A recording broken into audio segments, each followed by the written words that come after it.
Анханасаа явж байна. Солонгост улсад ирээд 9 жил болсон байна. Солонгос улсын соёл ёс заншилтай танилцахын тулд би дугуйн аялаар явдаг. Тэнгүүтээ энэ улсын уул хад байгалийн үзэсгэлэн зорж дандаа хоноглож явдаг. Өөрийнх нь таваараа. Солонгос улс бол битүү хаалцны тор шиг хэрсэн дугуйн замтай байдаг. Тийм болохоор хүссэн газартаа дугуугаар аялаж амрах тийм нөхцөл бүрэн байдаг болохоор дугуйг би сонгосон байгаа. Тэгээд дээрэс нь болохоор Монгол нутгаас ирэхдээ бас нэлээд мастай ирсэн болохоор жингээ хасхын тулд бас энэ дугуйг төлхөө хэрэгжилж ирсэн байгаа. За би Монголоос ирэхдээ 78 кг жинтэй ирсэн. Тэгээд тэрнээс хасаад би доотлон 64 хүртэл хассан. За 64 хүртэл хасахад бол гоё болж байлаа. Би хөнгөрөө сайхан болж. Би хөнгөрөөд дээрээс ингээд юу бол юу хийчихвэр хаашаа хаашаа гэж нисчмээр болж байлаа. За миний хувьд л одоо баг за мэрэгжлийн төвшөнд бол биш. Зүгээр сонирхогч аялах одоо стресс тайлах маягаар одоо тийм ирэхэд дугуй ундаг. Гэхдээ дугуйгаа болохоор би бас 3 төрлийн дугуй хэрэгэлдэг. Нэг нь болохоор одоо хайбрид хайкинг дугуй байгаа. Нэг нь болохоор одоо сити байк, хотын дугуй байгаа. Одоо энэ миний унж байгаа дугуй маань болохоор MTB уулын дугуй байгаа. Герман дугуй байна. Энэ дугуйтай болохоор би өдөрт бол нэг 180 бол явна. 180 км бол явчихна. Өдөрт л энэ ерөөхдөө нэлээ мастай, хүн даацтай. Даац гэсэн сайн даана. Жохон дугуйны өөрийнх нь жин хэд байна? Энэ дээр хэдэн килограмм арчих даацтай байна? За миний дугуй болохоор яг үндсэн жин бол 8 кг. За. Угаасаа төмөр дугуй. Би болохоор нэг карбон дугуйг ашигладаг. Яг гэвэл нэмэлт тоног хийхээр карбон дугуй чинь нэмэлт тоноглолт хийх боломжгүй учраас би төмөр дугуй ашигладаг байгаа. Даац нь болохоор ихэд 270 кг даацтай. 270 кг даана. Дээр нь обууд нь бол ингээд ерөөхдөө бол маш тийм одоо даасаа татдаг байгаа. Ачаал авах тийм. Хүсээр ачих, хүснээр тоноглох болохоор юм зөвлөлттэй дугуй байна да. За Солонгосоор бол би олон нийтийн амралтаар бол алсын занд жийдэг. Жишээ нь Ургацын баяр, Цагаан сар энэ олон нийтийн баяраар жийдэг. Би хамгийн холдоо болохоор нэг 700 км явсан байна.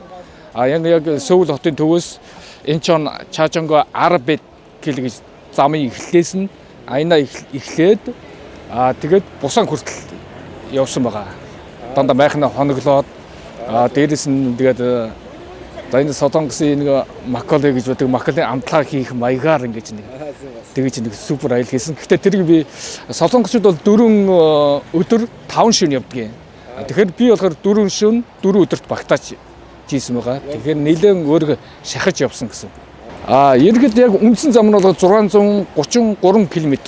Тэгэхээр би эндээс өөрөө нэмэлт шувтан дуугаар явсан болохоор нэмэлт 70 км-ийг нэмж өөртөө бонусоор өгч аялсан байгаа.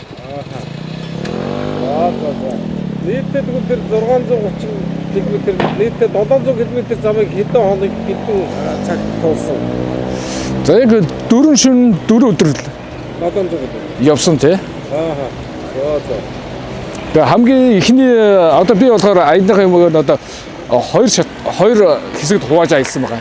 Эхнийх нь бол би өөрөө мэддэг замыг болохоор 380 км замыг мэддэг болохоор өдөр шөнөгүй явсан. Ерөнхийдөө дунд нь бол тэгээд дөнгөж 2-3 цаг амсгийж амраад тэгээд шувтан явсаргаад эхний 380 км-ийг өдөр шөнөгүй яваад үлдсэн замыг болохоор би 5-аар явсан. Дээр болохоор нэг айгүй хөнгөн дугуйтай байна шүү дээ. Өөрийнх нь 2.8 гэх тэр бол өөр хотод ундаг дугуй юм тийм. Тэр болохоор ерөнхийдөө хайкинг дугуй байгаа. Тэгээ ерөнхийдөө алсын одоо би болохоор сүүлд тэр дугуйг авсан байгаа. Яг гэвэл одоо энэ дугуй маань бас нэлээд хүнд одоо уулын барта замд зориулагдсан.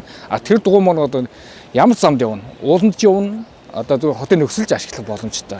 Тийм дугуй байгаа. Энэ улсын хувьд бол дугуйн зам үнэхээр гайхамшигтай. Би одоо зүгээр миний хувьд би өөр орц оронд бол YouTube нэвтрүүлгээс мэдээлэл маш сайн авдаг. Тийм болохоор эднийх бол дугуйн дэлхийд би номер 1 гэж хэлнэ. Тэгээд дугуйн анхаарах юм бол мэдээж тэр 2 урсгалтай зам гэж байгаа, 1 урсгалтай зам гэж байгаа. Тэгээд замдаа явахад эргэх тохиолдолтой мөнхийн гар дохио гэж байгаа. Дохиог бол ашиглаж явдаг байгаа. Яагаад гэвэл эдний хурдны зам дээр одоо залуучууд группээр явж байдаг. Бөөмбөнд 20 30 40 16 10 хэдүүлээ ингээ явдаг байгаа. Тэд нар асар хурдтай явж байдаг болохоор одоо гар дохойг бол зайлшгүй ашиглах шаардлагатай. Заавал баруун зүй эргэлээ, зогслоо, урд саад байна, балтаа байна гэдэг заавал гар дохойгоор мэдээлэл өгч явж явах хэрэгтэй. Энэ Солонгос бол ерөөхдөө за хүнээс сонирхлоос шалтгаална. Би бол үлрэл харгалзахгүй. Бороо орноо, цаас орноо, салхитай байна уу, халуун байна уу? Надад бол тэрнээс бол би илүү кап авч явдаг. За халуун жоохон хэцүү. Халууны үлрэл. Халууны үлрэл болохоор арай дэндүү халуун байдаг. Одоо ус чинь ачиж явж хад усан дотроос сав устай байгаа гэтэл усны савны одоо хайлгач чинь тийм халуун бас нөхцөлд бас чанга явна. Одоо найзуудтайгаа би ингээд жин найз манай гэр бүл дээр үр хүүхдүүдтэй ингээд чиргүүлээ чирээд ингээд бүгдээр найзуудтайгаа аялахад сити байкыг ашигладаг байгаа. Яг л бид нар сити байкаар майк модулаар нь ижилсэн байгаа. Тэгээд бид нар чинь 7 8 үлээ ингээд цуваттай явахаар их гоё байдаг. Монголд бол угсаа багасаа дугуй хэмжээсэн. Тийм болохоор угсаа ерөөхдөө бол манай Монголын нөхцөл бол хабрид дугуй эсвэл энэ MTB дугуй тий байхад янз. Энэ түндэмэн буюу Чонвон гэдэг зах байгаа. Чонвон 1000 төгрөг гэсэн одоо дэнэртэй юм хуучны зах байна. Эндээс мөн жоохон одоо нэг километр шахуу явхад бол яг Монгол 5 байгаа. Ингээд иймэрхүү газар байна.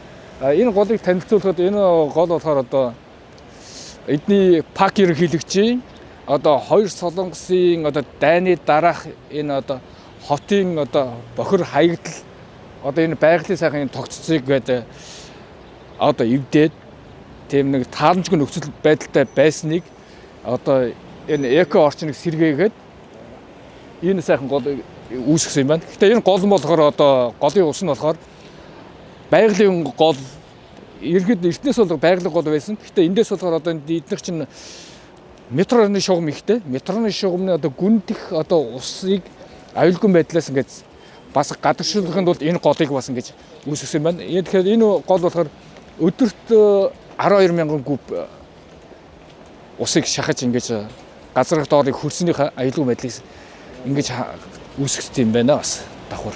Тэгээ одоо тийч чинь одоо ингээд харахад одоо тэнд нугас хөвж байна. Доор нь загас байгаа.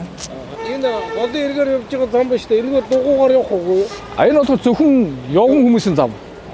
Энэ болохоор одоо ингээд дугуун зам бол байхгүй. Дугуун зам алгаад яг машин замын хоёр талд байгаа. Эргээр. Ингээд эргээр за энэ бол цаанаас нааш ирсэн урсгал байна. Энэ бол нөгөө тийш хан гол руу явж байгаа зам байна. Эндээс болохоор ийш одоо чинь 1 км шахуу яваад үндсэн дугуун зам нь одоо энэ голын дагуу орж иж байгаа. Одоо дугуугаар ийш тийш явхад GPS ашиглаж явах уу те? Яаж явах вэ? Ер нь GPS байнга юуг ашиглана. Гэхдээ тэр огт миний мэдгүй ч юм уу шинэ газар сонгож байгаа бол GPS ашиглана. Бусад үед бол нэг өөрийнхөө явж тийм да. Замуудаа мэдээ. Тий. За энэ дээр байгаа юмнуудыг тайлбарлаж өгөөш. Юу авч явж байна одоо? За энд болохоор миний за уртлаас эхэлчихэ. За энэ мэдээж маш түргэн хугацаанд амаргах одоо зүгээр хүссэн газараа гуцаа дэлгээд амарчин. Чигний хамгаалалт тусгаарлагчтай юм гуц байна. За энэ дүүж ор байна. Энэ дүүж ор бол одоо 150 кг даацтай юм дүүж ор байна. Энийг бас хүссэн газараа эсвэл майхан барих одоо тийм боломжгүй үед амрах үед бол дүүж ороо татаад амарчин. За энэ спикер байна. Одоо сайхан дуу тавиад тухтаа дуугаа тавиа явчихна. За уртлын цүнх болохоор одоо нэг нь ихэд 15 кг даацтай юм ус чигний хамгаалттай цүнх байна. За энэ болохоор энэ дотор миний ойр зүрийн багж байгаа. Гараанд ороход дугууны нөхөөс ойр зүрийн одоо тусгай хэрэгслийн багж байна. Ноцоос. За тэгээ ноцоос байна. Аяны хүнжил байна. Майхан байна. За энд бол дудаа авцсан одоо нэмэлт хэрэгслүүдээ ерөөхдөө хойно аччихна. Нэг цүнх нь болохоор 10 кг-ын даацтай юм цүнх байна. Ягаад гэвэл тэд чинь өгсөн газартаа очиод өөрийнхөө хоолоо гарын хоолоо хийж идэх чинь бас тийм байна. Жимэн хээр гарсны бас утга учир нь байгаа. Энэ бол маш их мотоцикл дугуйнууд бас хүмүүс байрлуулж байна те. Ингээд эдгээр гарч ирээд унаад явчих واخ. Тий одоо эдгээр чинь бол одоо энэ захын ажилтнууд байна. Эсвэл хүргэлтийнх нь юм уу ор зүрийн хүмүүс ингээд байж байгаа. Энд 8-ыг хийж байгаа хүмүүс байгаа. Тэгээд тэмдлийн одоо тэр багны цаатлаар бол бас дугуйнууд зарж байгаа.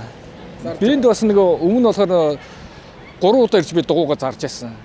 Тэгээ ерөнхийдөө солонгосоор бол зүгээр мемэлэгдээд зүгээр ам яриагаар шууд ярилцаад яадаг. Тэгэл Эндээс би нэг 3 дугуй зарж байсан юм байна.